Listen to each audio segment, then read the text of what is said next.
আমরা গত 2-3টি ক্লাসে আমরা শিখলাম মাহেশ্বর সূত্র। কি শিখলাম? মাহেশ্বর সূত্র কয়টা? মাহেশ্বর সূত্র হচ্ছে 14টি। কি কি মাহেশ্বর সূত্র? না সেগুলো হচ্ছে অয়ুন বৃলিক এবং ওয়জ ছয়মারাট লান ইয়মনাম জামাই ঘটাদাস জব ঘটাদাস কপ চটদ জটদাপ কপয় সরস্বর হল।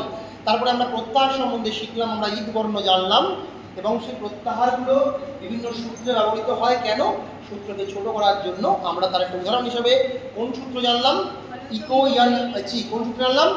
ইকো ইয়ান আচি। ইক প্রত্যাহার মানে কোন বর্ণগুলো? ই উ রি লি। তারপরে কোন বর্ণ? অচ থাকলে, অচ মানে কোন বর্ণগুলো? সমস্ত স্বরবর্ণ, অ আ ই উ রি লি এ ওই ও ও, এগুলো। তাহলে ইকের পরে অচ থাকলে ইকের স্থানে কি হবে? ইয়ন আদেশ হবে। জন মানে কি? জন মানে হচ্ছে ইয় বড় ল। এখন আদেশ আর আগম দুটো জিনিস তোমাদের জানতে হবে। এখানে ইকের স্থানে জন আদেশ হবে। আদেশ মানে কি?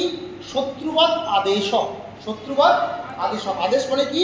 ওই যে ইকের স্থানে জন হবে, মানে ইয়ের স্থানে জ হবে, ইটাকে হাঁটিয়ে দেবে। হাঁটিয়ে দিয়ে শত্রু কি করে? আমি যদি তোমার জায়গা আমি নেবো, তাহলে তোমাকে মেরে ফাটিয়ে দিয়ে আমি তোমার জায়গাটা নেবো। তার মানে আমার এখানে আদেশ হচ্ছে কি? হচ্ছে শত্রুবধ। শত্রু কি করে? কোনো জায়গা যখন নেয় শত্রুকে হাঁটিয়ে দেয়। তেমনি ইয়ের স্থানে জ হবে, জ ইয়ের স্থানে হচ্ছে ইকে হাঁটিয়ে দিচ্ছে। শত্রুবধ আদেশ। আর একটা আগম হয়। আগম মানে কি? মিত্রবধ আগম। আগম মানে কি? মিত্রবধ আগম মানে কি? কোনো একটা আগম হলো মানে ওটা পাশে এসে ওটাও থাকবে, তার পাশে এসে ওই আগম যেটা হবে সেটা হবে। যেমন কি আমরা যখন বহু শব্দের রূপ হচ্ছে, ওখানে ভূগ আগম হচ্ছে। আমরা যখন বুধাতুলে লিপ লকার বহু ওখানে ভূগ আগম হচ্ছে। ঠিক আছে? আমরা পরে পরে আস্তে আস্তে শিখবো। তাহলে আগম আর আদেশ জানলাম আমরা। এইবার আমরা এতক্ষণ ধরে যে ব্যাকরণের একটা প্রাইমারি পার্ট জানলাম, আমরা কারক প্রকরণ করছিলাম। কারক প্রকরণের প্রথম শব্দ হচ্ছে কারক। এই কারক শব্দের অর্থ কি আমরা জানবো। কারক শব্দের অর্থ তোমরা বললে কি না? ক্রিয়ান্বয়ী কারকম। ক্রিয়ান্বয়ী কারকম মানে ক্রিয়ার সঙ্গে যার অন্বয় বা সম্বন্ধ আছে সেই হচ্ছে কারক। এখন ক্রিয়ার সঙ্গে যার অন্বয় আছে সেই হচ্ছে কারক। তার মানে ক্রিয়ায়াহা, আমরা যদি এবার কারক শব্দকে ভাঙি, উৎপত্তি করি, কি দাঁড়াবে? যে ক্রিধাতোহ, ক্রিধাতোহ নুল প্রত্যয়। কি প্রত্যয়? নুল। মধ্যাহ্ন বয় হস্যুল নুল। এই নুল প্রত্যয় কি প্রত্যয়? একটি কৃত প্রত্যয়। প্রত্যয় কয় প্রকার? প্রত্যয় দুই প্রকার। একটা হচ্ছে কৃত প্রত্যয় আর তজ্জিত প্রত্যয়। কৃত প্রত্যয় কাকে? ধাতুর পরে যে প্রত্যয় বসে তাকে বলা হয় কৃত প্রত্যয়। সাধারণভাবে আমরা এটা জানবো। আর শব্দের পরে অর্থাৎ প্রাতিপদিকের পরে যে প্রত্যয় বসে তাকে বলা হয় তদ্ধিত প্রত্যয়।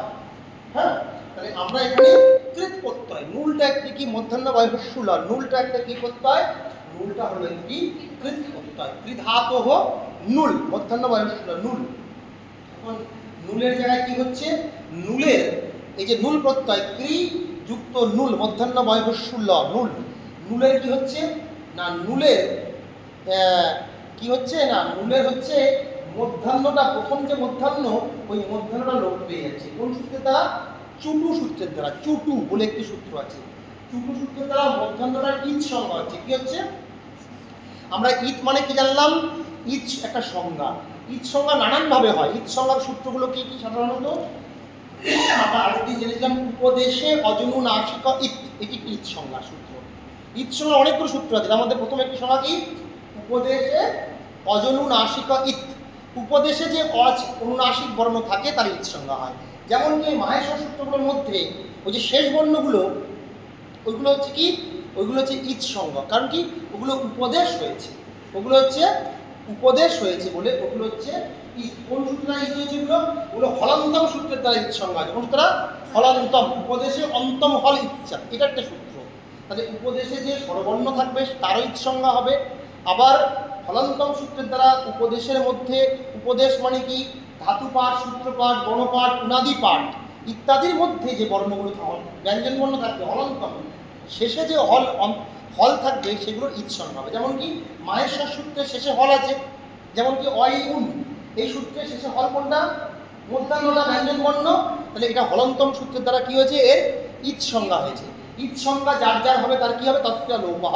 ইচ সংজ্ঞা হলে তার কি হবে? লোপ হবে। আমরা বলেছিলাম যে যে সংজ্ঞা হবে ইয়া যা সংজ্ঞা সাসা ফলবতী, ইয়া যা সংজ্ঞা সাসা ফলবতী। কোনো কিছুর সংজ্ঞা হবে মানে তার একটা ফল থাকবে, ফল সংজ্ঞা হলেই তার একটা ফল থাকবে। যেমন এর নাম হচ্ছে মুনমুন, এই মুনমুন নামটা হচ্ছে একটা সংজ্ঞা, মানে ওর নাম। সংজ্ঞা মানে কি? একটা নাম।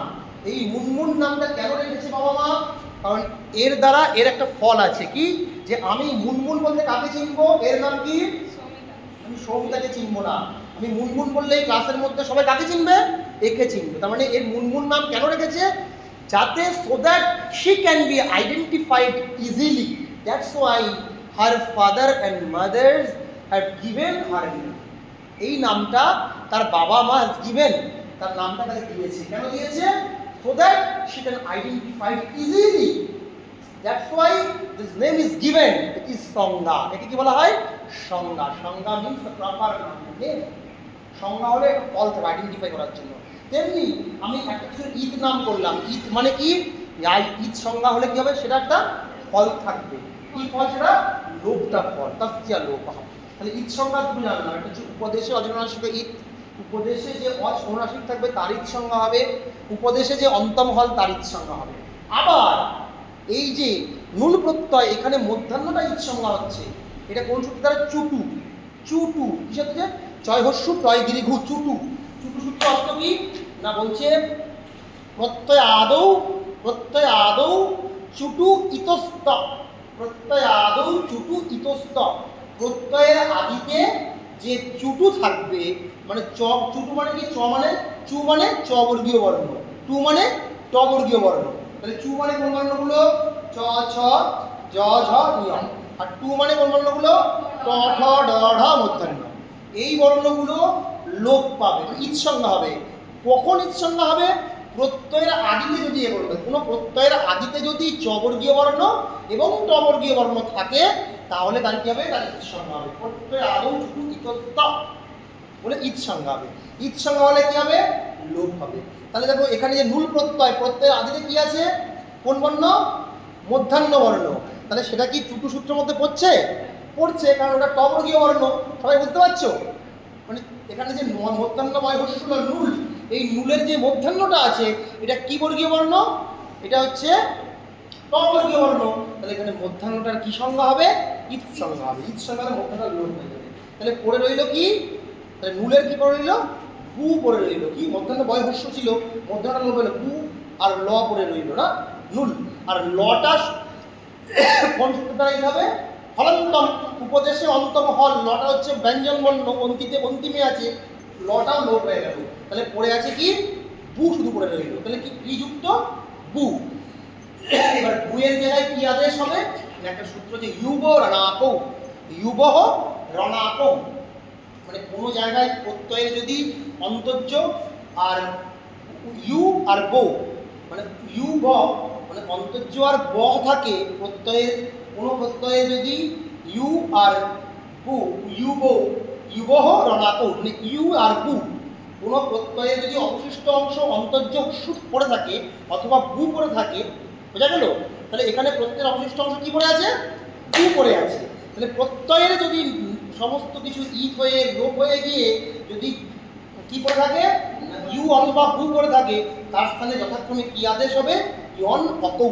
তাহলে ইউ অন্তর্য ইউ এর স্থানে কি আদেশ হবে? অন। আর বু এর স্থানে আদেশ হবে অক। কি হবে? অক। তাহলে এখানে কি পড়ে আছে? এখানে প্রত্যয়ের অবশিষ্ট অংশ কি পড়ে আছে? বু। কি পড়ে আছে? বু। বয়স বু, অন্তস্থ বু। তাহলে বু এর স্থানে কি আদেশ হবে? অক আদেশ হবে। কি হবে? অক। তাহলে ক্রিযুক্ত অক করে তারপরে কোন সূত্র? এবার ইকোজনচি। কোন সূত্র? ইকোজনচি বলে কি হবে? এখানে ইক, রি এর পরে অ আছে, পরে কি হবে? কারক হচ্ছে। কি হচ্ছে? কারক। ক্রি আর অক করে হচ্ছে কি হচ্ছে? কারক হচ্ছে। ঠিক আছে? মানে ক্রিযুক্ত করে হচ্ছে কি আদেশ হয়ে গেছে কারক। কি হলো? কারক। আমরা হচ্ছে এইভাবে আমরা শিখলাম হচ্ছে র হয়ে গিয়ে বৃদ্ধি হয়ে করক। আর মানে যেহেতু পরে হচ্ছে অচনীতি বলে একটি সূত্র আছে, বলে বৃদ্ধি হয়ে গিয়ে আদি আছে, আদি ধাতু বৃদ্ধি হয়ে কি হচ্ছে? ওই আদি হয়ে কি কারক হয়ে গেল, মানে পরক হওয়ার কথা, কিন্তু যেহেতু অচনীতি এর পরে যে প্রত্যয় আছে ওটা হচ্ছে মধ্যাহ্নমী প্রত্যয় আছে, সেজন্য আকারটা বৃদ্ধি, বৃদ্ধি হয়ে যে অকারের বৃদ্ধি হচ্ছে আকার।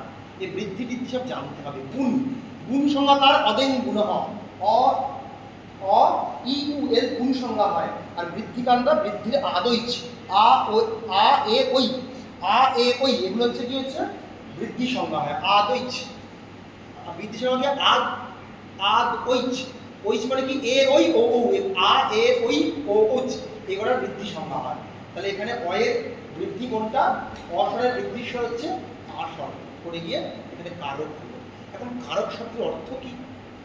ওখানে যে মূল প্রত্যয়, মূল প্রত্যয়ের অর্থ কি না কর্তরি মূল ত্রিচ, বলা হচ্ছে যে মূল এবং ত্রিচ প্রত্যয় কোন অর্থে হয়, কর্তা অর্থে হয়। কোন অর্থে হয়?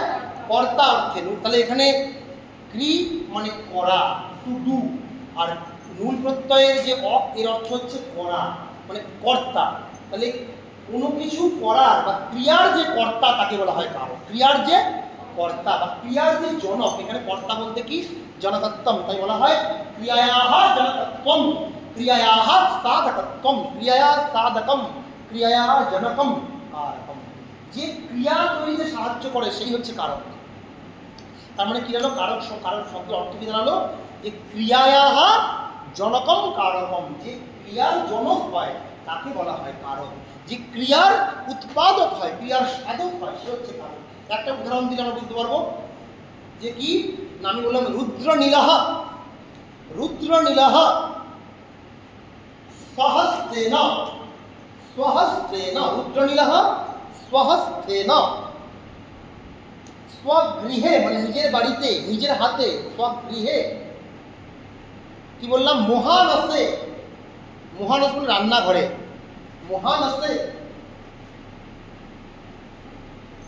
কি বললাম? স্থালিয়াম ওদনম পচতি, রান্না করছে। রুদ্রনীল নিজের হাতে, নিজের ঘরে, নিজের হাতে নিজের ঘরে একটি স্থালি মানে কি একটি, একটি স্থালিয়াম, স্থালি মানে হচ্ছে একটি স্থালিয়াম উনুনের মধ্যে আর কি। হ্যাঁ, ওদনম পচতি, ওদন মানে কি ভাত রান্না করছে, ওদনম পচতি মানে কি অন্ন রান্না করছে। তাহলে এখানে দেখো এই পচন একটি ক্রিয়া, পচ ক্রিয়া, তাহলে ক্রিয়ার উৎপাদককে শুধু কি রুদ্রনীল? তাই না, রুদ্রনীল রান্না করছে, কিন্তু এই পচন ক্রিয়ার সাধক কারা কারা? রুদ্রনীল, সেও নিজের সাধক, কর্তৃকারক। সে পচন ক্রিয়া করছে কিসের মাধ্যমে? নিজের হাতে, এটা হচ্ছে করণ কারক। কোথায় রান্না করছে? নিজের গৃহে, স্থালিয়াম, নিজের বাড়িতে উনুনের উপরে, এটা হচ্ছে অধিকরণ কারক। কি জন্য রান্না করছে না ভোজনায়, ভোজনের জন্য, ভোজনের জন্য, তার খাওয়ার জন্য, ভোজনায় নিমিত্ত কারক। পচতি কিমর্থম পচতি, কি জন্য রান্না করছে? কিম নিমিত্তম পচতি ভোজনায়, কিম নিমিত্তম পচতি ভোজনায়, ভোজন করার জন্য সে রান্না করছে। তাহলে এখানে সম্প্রদান কারক। তাহলে অপাদান হলো, আর কোথায় রান্না করছে না এবার হচ্ছে কি না কিম পচতি উদনম পচতি, ভাত রান্না করছে কর্মকারক। ক্রিয়ার জনক কারা? প্রত্যেকেই তার নিজের হাতীয় ক্রিয়ার জনক। পচন ক্রিয়া করতে হাতও লাগছে, উনুনও লাগছে। তাহলে কি হচ্ছে, কেন পচন ক্রিয়া কেন করবে? সে রান্না করবে না, যদি খিদে না পায় রান্না করবে কি? তাহলে ভোজনটাও পচন ক্রিয়ার সাধক পরোক্ষভাবে। আবার রুদ্রনীর নিজে কর্তৃত্ব আছে, সে রুদ্রনীর যদি বেঁচে না থাকে তাহলে রান্না কি করবে? তিনি স্বয়ং স্বতন্ত্র, সে স্বতন্ত্র হওয়ার কর্তা, কর্তৃত্ব তার মধ্যে। তার মানে কি হলো এই যে, তাহলে কি ধরলো যে কারকের যে অর্থ ক্রিয়ায়াহ জনকম, ক্রিয়ায়াহ সাধকম, ক্রিয়ায়াহ নির্বর্তকম, ক্রিয়ায়াহ উৎপাদকম কারকম। পার্থক্য করতে ক্রি ধাতু মানে করা, প্রত্যেক ধাতুর একটা অর্থ অর্থ আছে দেখবে। টুক্রিকরণে বলে আমাদের ধাতু পাঠে বলা আছে টুক্রিকরণে, ক্রি ধাতু কি অর্থে? কর্ণ অর্থে। তেমনি হচ্ছে আমি বললাম যে কি হচ্ছে গমৃ গমনে, গম ধাতু কোন অর্থে? গমন অর্থে। এরকম বিভিন্ন ধাতুর বিভিন্ন অর্থ অর্থ আছে আমি জানলাম। যে ক্রি ধাতু হচ্ছে করা অর্থে, আর কি ওই মূল প্রত্যয়, ওই মূল প্রত্যয় অর্থ কি আমি বললাম কর্তরি মন্ত্রী, কর্তা অর্থ মানে সাধক, মানে যে উৎপাদন করে। তাহলে এখানে কর্তৃত্ব অর্থে, সাধকত্ব অর্থে, জনকত্ব অর্থে মূল প্রত্যয় হয়েছে। ওরে একসঙ্গে কি অর্থ হলো? করার যে কর্তা, কোনো ক্রিয়ার যে কর্তা, করা মানে ক্রিয়া, ক্রিয়ার যে কর্তা, ক্রিয়ার যে সাধক, ক্রিয়ার যে জনক, সেই হচ্ছে কারক। বলে একটি উদাহরণ আমরা দিলাম কি, রুদ্রনীলঃ স্বহস্তেন স্বগৃহে ভোজনায় ওদনম পচতি। এখানে পচতি ক্রিয়ায়াম পতি রুদ্রনীলঃ, রুদ্রনীলস্য কর্তৃত্বম স্বহস্তস্য কর্ণত্বম। রুদ্রনীলঃ পচতি, পচন ক্রিয়ায়াম পতি, পচন ক্রিয়াম পতি, পচন ক্রিয়াম পতি রুদ্রনীলস্য কর্তৃত্বম। রুদ্রনীল হচ্ছে কর্তৃত্ব, কর্তৃকারক। স্বহস্তস্য, তার নিজের হাতে হচ্ছে কর্ণত্বম। হ্যাঁ, স্বগৃহে, স্বগৃহান্ন হচ্ছে নিজের গৃহে, স্বগৃহস্ব অধিকরণত্বম, অধিকরণ কারকত্বম। অনন্তরম ওদনম পচতি, কিম পচতি, ওদনম পচতি, ওদনস্ব কর্মত্বম। एवं प्रकारेण विधीयमानाः कारकाः भवन्ति। क्रियायाः निर्वर्तकं भवति, क्रियायाः जनकं भवति, क्रियायाः साधकं भवति कारकं। क्रियायाः साधकं, क्रियायाः जनकं कारकं। ক্রিয়ার যে জনক, ক্রিয়ার যে সাধক, ক্রিয়ার যে নির্বর্তক, তাকে বলা হয়